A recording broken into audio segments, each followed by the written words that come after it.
तो आप सभी लोग बिल्कुल ठीक और स्वस्थ होंगे। तो मैं आप सभी का एक बार फिर से आपके अपने प्रिय channel science brain Rohit Kumar पर हार्दिक अभिनंदन करता हूं।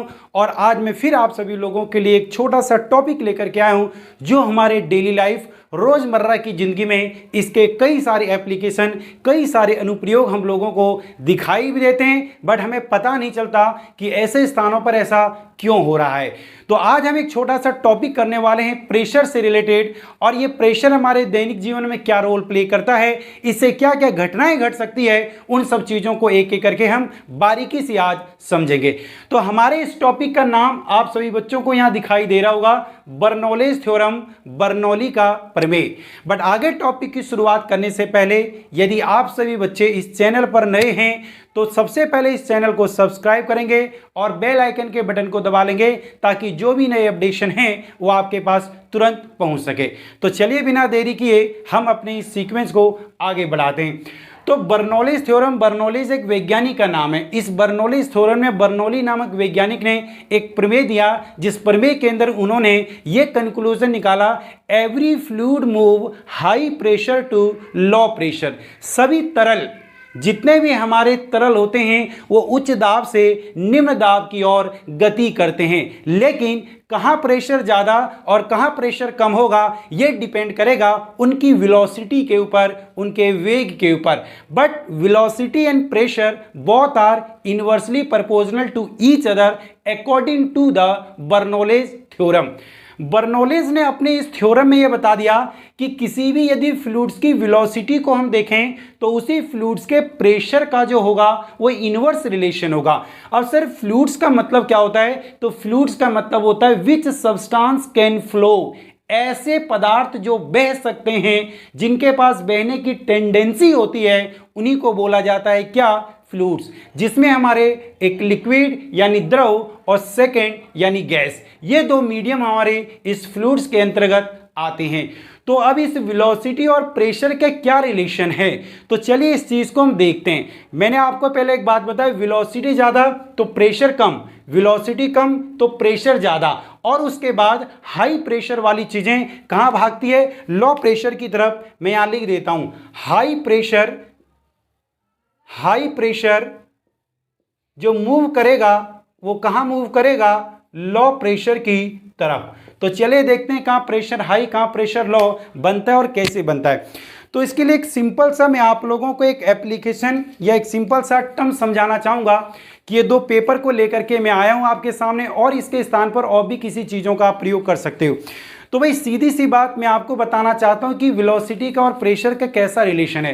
तो ध्यान से देखो भाई, यहां पर ये आप लोगों को एक पेपर दिखाई दे रहा होगा, और यदि इस पेपर को मैं अपनी इस ओट के नीचे या आप किसी भी, यदि आपके पास एयर मशीन हो जिससे हवा निकल रही हो तो वहां आप इसका यूज कर सकते हो। बट यहां जनरली हम अपने माउथ का यूज कर रहे हैं, इस माउथ से एयर रिलीज हो रहा है। अब देखो ये नॉर्मल कंडीशन पर है, ये कौन सी कंडीशन पर है? नॉर्मल कंडीशन पर है। बट जैसे मैं इसके ऊपर से फूंक मारता हूं, जैसे मैंने ऊपर से फूंक मारा तो याद रखना इसको नीचे जाना चाहिए था, लेकिन ये नीचे से कहां उठा? ऊपर की ओर उठा, क्योंकि ऊपर वेलोसिटी ज्यादा है और नीचे प्रेशर, ऊपर जो है वेलोसिटी ज्यादा। अब ऊपर यदि वेलोसिटी ज्यादा तो नीचे वेलोसिटी कम होगी, और ऊपर यदि वेलोसिटी ज्यादा है तो इसका मतलब प्रेशर कम होगा, और नीचे वेलोसिटी कम है तो प्रेशर ज्यादा होगा। फिर एक बार मैं बता रहा हूं, ध्यान से देखो। अब ध्यान से आपने देखा होगा, मैंने इसके ऊपर से फूंक मारा तो ऊपर वेलोसिटी ज्यादा, नीचे वेलोसिटी कम। किसकी? एयर की। तो जहां वेलोसिटी ज्यादा वहां प्रेशर कम होगा, और जिस पॉइंट पर वेलोसिटी कम वहां प्रेशर ज्यादा होगा। तो नीचे प्रेशर ज्यादा था, इसलिए ये पेपर नीचे से ऊपर की ओर उठ गया, इसलिए नीचे से ऊपर की ओर उठ गया। एक और दूसरा एग्जाम्पल मैं दे करके बताता हूं कि यदि हमारे पास ये दो पेपर हैं और इन दो पेपर के बीच में यदि मैं फूंक मारूं तो आपको ऐसा लगेगा कि ये दोनों पेपर एक दूसरे से दूर जाएंगे, लेकिन ऐसा नहीं होगा, क्योंकि इस प्रेशर के ऊपर एक नॉर्मल कंडीशन है, जितना प्रेशर इधर से उतना ही प्रेशर इधर से, इसलिए इसके अंदर कोई चेंज नहीं आ रहा। सेम इसके अंदर वही पॉइंट है। लेकिन यदि याद रखना, इन दोनों को मैं बीच में रखूं और आगे मैं फूंक मारूं तो देखो इनको जाना चाहिए था दूर एक दूसरे से, लेकिन एक दूसरे के नजदीक आ रहे हैं, क्योंकि यहां इसके बीच में इसके बीच में एयर की वेलोसिटी ज़्यादा है तो बीच में प्रेशर हो जाएगा कम, और दोनों तरफ पे वेलोसिटी कम तो प्रेशर ज़्यादा। हाई प्रेशर कहाँ धकेलेगी उसको? लो प्रेशर की तरफ। तो ये मैंने आप लोगों को उस एग्जाम्पल से समझाने का प्रयास किया। अब इसका दैनिक जीवन में हम लोगों के सामने कौन कौन सी घटनाएं घटती है और इसके क्या एप्लीकेशन होते हैं, इसको हम एक एक करके समझते हैं। सबसे पहला, लिफ्ट ऑफ अ प्लेन, किसी एरोप्लेन का, किसी हवाई जहाज का ऊपर की ओर उड़ जाना। तो भैया कोई एरोप्लेन कैसे ऊपर उठता है? तो आपको पता है एरोप्लेन को उठने के लिए पहले सड़क पर दौड़ना पड़ता है, लेकिन जब ये सड़क पर दौड़ता है तो इसके नीचे वाले पोर्शन पर एयर की वेलोसिटी क्या हो जाती है? एयर की वेलोसिटी हो जाती है कम। यदि यहां पर वेलोसिटी कम तो यहां पर वेलोसिटी ज्यादा, जहां पर वेलोसिटी कम वहां प्रेशर ज्यादा, जहां वेलोसिटी ज्यादा वहां प्रेशर कम। तो इसके नीचे वाले पोर्शन में इतना प्रेशर जनरेट हो जाता है कि इसे नीचे से ऊपर की ओर धकेल देता है और एरोप्लेन हवा में लिफ्ट हो जाती है और ये विंग्स के माध्यम से आसानी से उड़ने लगता है। ठीक इसी तरह से एक और दूसरा एग्जाम्पल, भाई नाई के दुकान पर, बार्बर के शॉप पर तो आप लोग गए होंगे। अब गांव के तो यदि आप लोग रहे होंगे तो गांव में क्या होता है, बोतल से ही सीधा पानी सर में डाल देता है, या कहता है कि भैया गांव का जो नाई होता है तो गांव का नाई सीधा सा कहता है कि जाओ सर धो करके आओ।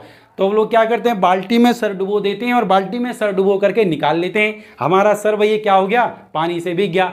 अब उसके बाद क्या करता है, जो नाई होता है वो उसके ऊपर कैंची चलाता है। लेकिन यदि आप शहरों में रहते हो तो शहरों में याद रखना, बार्बर के दुकान पर आपने एक एटोमाइजर ऐसे देखा होगा, स्प्रे। वो पहले आपके बालों पर स्प्रे छिड़कता है और जब वो स्प्रे छिड़कता है तो आपके बालों के ऊपर भिगो देता है ताकि आपके बाल इधर उधर ना उड़े। इस चक्कर में वो क्या करता है, उस पर स्प्रे मार देता है। तो इस स्प्रे मारने में ये कौन सा प्रिंसिपल लग रहा है? तो सीधी सी बात मैं कहूँगा, बर्नौलीज थ्योरम। क्यों? तो चलिए देखते हैं इस स्प्रे में क्या हो रहा है। इस स्प्रे में मैंने लिक्विड भर रखा है, इसके अंदर कोई ऐसा मशीन नहीं होता, कोई ऐसा यंत्र नहीं होता जो इसके अंदर कोई ऐसा अपना फंक्शन करे। तो जनरली इसके पीछे से क्या होता है, एयर सर्कुलेट होता है, हवा। अब याद रखना, इतनी तेजी से यह हवा बाहर की ओर निकलती है कि यह हवा कुछ इस तरीके से आगे की ओर जाती है। अब आपको पता है जब हवा आगे की ओर जा रही होगी तो इस पॉइंट के ऊपर एयर की वेलोसिटी क्या होगी, ज़्यादा, और इसके अंदर जहां लिक्विड भरा हुआ है वहां पर वेलोसिटी क्या होगी, कम। लेकिन एक बात आपको पता है, जहां वेलोसिटी कम होगी वहीं पर प्रेशर क्या बनेगा, ज़्यादा। तो नीचे वाला लिक्विड ऊपर झांकने के लिए आएगा, अरे भाई ऊपर गड़गड़ सी आवाज़ क्या आ रही है, देखता हूं वहां तूफान तो नहीं आ रहा है। इस तूफान को देखने के लिए जब ये ऊपर की ओर आएगा तो भैया ये आएगी और साथ में उसे ही अपने साथ लेकर के चली जाएगी। इसलिए ये लिक्विड नीचे से कहाँ बढ़ जाता है, बाहर की ओर बढ़ जाता है। यानी हाई प्रेशर बाहर की ओर देखने के लिए आता है कि बाहर क्या घटना घट रही है, लेकिन उसे क्या पता, वो अपने साथ ही उसे उड़ा करके ले जाएगा। तो ये पानी की बूंदों को बाहर की ओर ले जाता है। या आपने देखा होगा कि यदि आप कभी किसी पेंटर के पास गए हो, किसके पास, पेंटर के पास गए हो, तो पेंटर अपने दुकानों में जो स्प्रे रखता है पेंट करने के लिए, वो भी ऐसा एटोमाइजर ही होता है। इसके अंदर क्या होता है, नीचे उसने पेंट भर दिया है और पीछे से एयर को क्या करता है, इनपुट करता है, और हवा इतनी तेजी से आगे की ओर भागती है कि जैसे ऊपर से वो देखना जाता है, क्योंकि यहाँ प्रेशर बन जाता है ज़्यादा। तो ज़्यादा प्रेशर कहाँ भागेगा, कम प्रेशर की तरफ। तो नीचे का लिक्विड ऊपर की तरफ उठता है, और जब ये ऊपर की तरफ उठता है तो पीछे से काफ़ी तेज़ी से हवा आ रही होती है जो उसको धकेल के कहाँ मार देती है, बाहर की ओर कर देती है, और ये बाहर की ओर गाड़ियों के ऊपर पेंट के रूप में हमें दिखाई दे जाता है। तो ये दूसरा एग्जाम्पल मैंने आपको समझाया है। इसके बाद एक भी तीसरा एग्जाम्पल समझता हूँ। क्या आपने देखा होगा कि आपके गांव में यदि आपने झोपड़पट्टी बना रखी होगी, भाई हम गांव के रहने वाले लोग हैं तो हमने अपने गांव में ये झोपड़पट्टी बना रखी है और हमने इसका प्रैक्टिकल भी इसका देखा भी हुआ है हमारे आंखों से। तो होता क्या, जैसे तेजी से आंधी आती है, आंधी और तूफान आता है तो झोपड़ियों की छतें तो उड़ जाती है लेकिन वो झोपड़ी की दीवार बिल्कुल सलामत रहती है। कहोगे सर ऐसा क्यों है कि आंधी तूफान आया और झोपड़ी गायब हो गई? भैया झोपड़ी गायब नहीं हुई है, झोपड़ी की छत गायब हो गई है। क्यों गायब हुई है? तो चलिए बर्नौलीज रूल यहाँ पर हम अप्लाई कर देते हैं। अब बर्नौलीज रूल को कैसे अप्लाई करते हैं तो ध्यान से देखो भाई इस चीज़ को आप सभी लोग।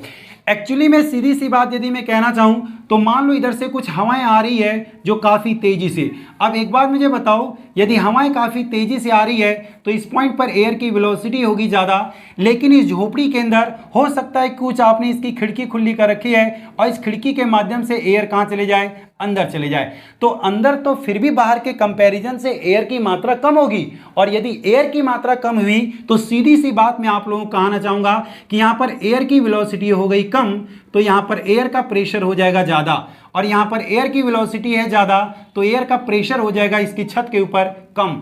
तो नीचे से इसके ऊपर एक ऐसा प्रेशर आएगा कि झोपड़ी की छत टक टक टक, एक ऐसा समय आएगा कहेगा भैया मैं बाहर जाऊंगा, मुझे कोई रोक नहीं सकता। तो कहेगा भैया कौन रोकेगा तुझे, कह रहा मैं झोपड़ी की छत रोकूंगी। कहता है एक ऐसा समय आएगा मैं भागूंगा ही भागूंगा, तुझे भी अपने साथ लेकर के जाऊंगा। तो एक ऐसा समय आता है कि वो झोपड़ी की छत को लेकर के उड़ जाता है। अब कहता है कि भैया मैं तुझे ज़्यादा दूर नहीं ले जा पाऊंगा, क्योंकि तेरा साथ मेरा साथ वहीं तक रहेगा जहां तक तू मुझे रोकेगी। तो भाई जैसे ही इसे बाहर आए तो झोपड़ी की छत को पड़ोसी की छत पे गिरा के चला गया और ये एयर बाहर चला गया। इट मीन्स अंदर प्रेशर क्या बना, ज़्यादा, और बाहर प्रेशर बना कम, इसलिए ये नीचे से कहाँ चला गया, ऊपर की ओर। ठीक इसी तरह से एक चौथा और लास्ट का मैं एक एप्लीकेशन समझाना चाहूँगा, मैग्नस इफेक्ट। यदि आप सभी बच्चे क्रिकेट खेलते हो तो आपने देखा होगा कि आपने मेघरात का नाम सुना होगा। उस मेघरात ने कई सारे विकेट लिए हैं इस मैग्नस इफेक्ट को यूज करके। कहोगे सर मैग्नस इफेक्ट क्या होता है, तो वो मैं आप लोगों को बताता हूं। किसी गेंद का स्पिन होना, जब कोई गेंद स्पिन होती है तो उसी फिनोमिना को हम फिजिक्स में मैग्नस इफेक्ट के नाम से जानते हैं। अब गेंद कैसे स्पिन होती है, तो याद रखना जो बॉलर होता है वो जब वहां 2-4 गेंदें फेंकता है, 2-4 ओवर फेंक लेता है, तो वहां की हवाओं को भांप जाता है कि किस डायरेक्शन से एयर मूव कर रही है और किस डायरेक्शन हमें गेंदों को मूव कराना है। तो जब वो किसी भी गेंद को थ्रो करता है तो इस तरीके से गेंद को स्पिन करता है और वो गेंद घूमती भी जाती है। जब गेंद घूमती भी जाएगी तो याद रखना उस गेंद के ऊपर भी एयर की वेलोसिटी और नीचे भी एयर की वेलोसिटी होगी। तो अब एक बार मुझे बताओ, जब दोनों पॉइंट के ऊपर गेंद की वेलोसिटी अलग अलग है तो क्या प्रेशर सेम रहेगा? कहोगे ना सर ना, प्रेशर बिल्कुल सेम नहीं रहेगा। तो ऊपर वाले पॉइंट पर जो होता है वो वेलोसिटी ज़्यादा होती है, इसलिए वहां पर प्रेशर कम होता है, और नीचे वाले पॉइंट पर वेलोसिटी कम, इसलिए प्रेशर ज़्यादा होता है। और जैसे वो जमीन से टच होता है तो एक एंगल से रिफ्लेक्ट हो जाता है, और इसी को बोला जाता है मैग्नस इफेक्ट, इसी को बोलते हैं मैग्नस का प्रभाव। तो मैं उम्मीद करता हूं कि आप सभी लोगों ने बहुत ही अच्छी तरीके से इन 4 एप्लीकेशन को सीखा होगा, और ये दैनिक जीवन में सबसे ज़्यादा यूज होने वाला है। एक दिल्ली में रहने वाले लोगों को, मेट्रो में सफ़र करने वाले लोगों को एक जीता जागता एग्जाम्पल मैं आपको समझाना चाहूँगा। यह ग्रामीण इलाकों की भी एक भैया गलतफहमी के वो लोग शिकार होते हैं।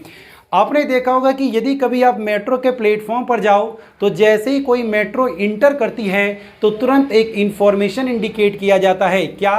कृपया यात्रीगण येलो लाइन के पीछे खड़े रहें। आप कहोगे सर ऐसा क्यों कहते हैं? ऐसा इसलिए कहते हैं ताकि आपको मेट्रो ट्रेन बिना दरवाजा खोले अपने साथ बिठा के ना ले जाए। कहोगे सर ऐसा कैसे होगा? होगा, ये बर्नौलेस के थ्योरम पर होगा। कैसे? तो देखना, पीछे से जब ट्रेन काफ़ी तेज़ी से भागती हुई आती है तो ट्रेन के प्लेटफॉर्म पर वेलोसिटी बहुत ज़्यादा होगी, दैट मीन्स प्रेशर वहाँ पर कम होगा, और आप जो प्लेटफॉर्म पर खड़े हो आपके ऊपर वेलोसिटी होगी कम, इट मीन्स पीछे से प्रेशर लगेगा ज़्यादा, और जैसे ट्रेन बगल से गुजरेगी तो ट्रेन आपको अपनी ओर खींच लेगी। आप बच गए तो कहोगे भैया किसने धक्का दिया था मुझे, लेकिन वहाँ किसी ने आपको धक्का नहीं दिया, आपके और ट्रेन के बीच में एक प्रेशर जनरेट हुआ जिसके कारण से हाई प्रेशर आपके ऊपर लगा और आप ट्रेन की तरफ खींचे हुए चले गई। तो ये याद रखना, इसलिए कभी भी यदि कोई स्पीड से आती हुई ट्रेन है तो उससे कम 1 से 1.5 मीटर का दायरा बना करके रखें, वरना वो आपको अपने चपेट में ले लेगी और अपने साथ ही ले जाएगी और आपका हो सकता है एक्सीडेंट हो जाए। ठीक है, तो चलिए ऐसी घटना ना घटे किसी के साथ, भगवान करे। तो चलिए आज की क्लास को हम यहीं पर विराम देते हैं। बट यदि आप सभी लोगों को ये सेशन अच्छा लगा होगा तो ज़्यादा से ज़्यादा वीडियो को शेयर और लाइक करेंगे। जय हिंद, जय भारत।